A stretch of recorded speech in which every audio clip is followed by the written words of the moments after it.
Our next witness is Dr. Elizabeth McIntosh, also a board-certified medical doctor. Chair Ogner and other members of the Senate Government Oversight Committee. I'm Dr. Elizabeth McIntosh. I am a board-certified family medicine physician in Johnstown, Ohio. I provide outpatient primary care for all ages, including children and teenagers. Speaking on behalf of myself, I believe that the SAFE Act is a sensible and very modest check on what has been these rapid and unprecedented changes in the standard of care for our kids.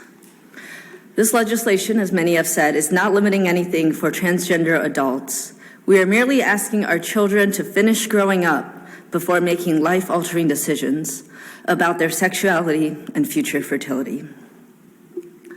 Gender-related conditions are more complicated for adolescents than for adults. Most teens struggle with the physical and emotional changes of puberty, regardless of their gender identity. Think back to when you were in middle school. Was anyone in this room happy with how you looked and sounded? Is anybody really comfortable with their own skin during that time? Many girls that I see in the office, for example, regardless of gender identity, and I see the whole spectrum, they dread the idea of starting periods or having to wear bras. While there are exceptions, many cases of gender dysphoria in teens involve patients who are just starting to feel the effects of the hormones that their bodies naturally produce, and they're uncomfortable with these changes and want them to stop. But studies have shown that most adolescents who question their gender identity will come to actually embrace their biological sex by adulthood, if just given support. So it makes sense to give them time and treat with the least invasive measures to start, just like we do with other medical conditions. A basic tenet of medical care is to first do no harm. So that's why we try to make sure that the potential benefits of an intervention will outweigh the risks.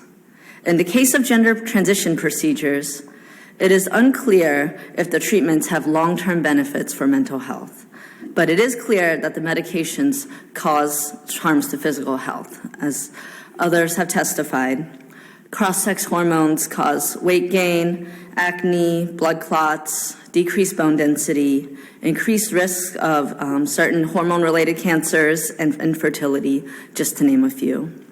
Even puberty blockers, which are often said to be reversible, permanently change the normal course of development.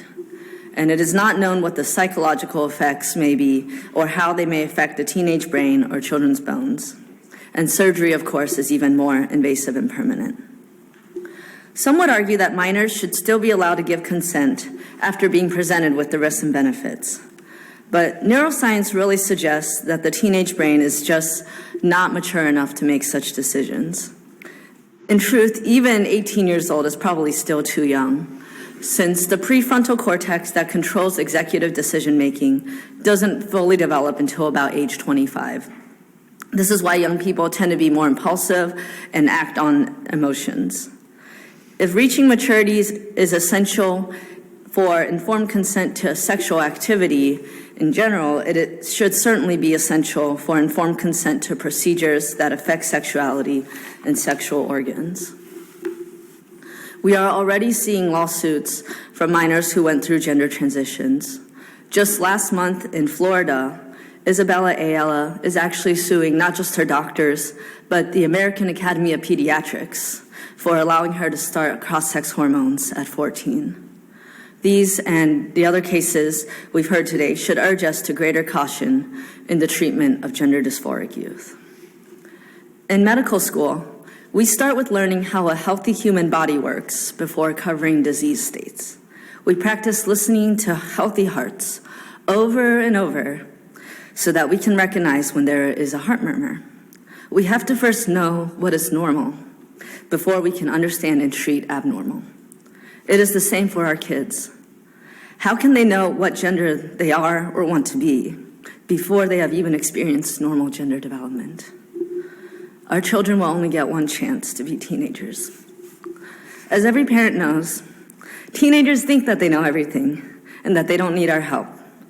But I believe that it is our duty as parents, physicians, and lawmakers to not let our kids rush into these life-altering decisions prematurely.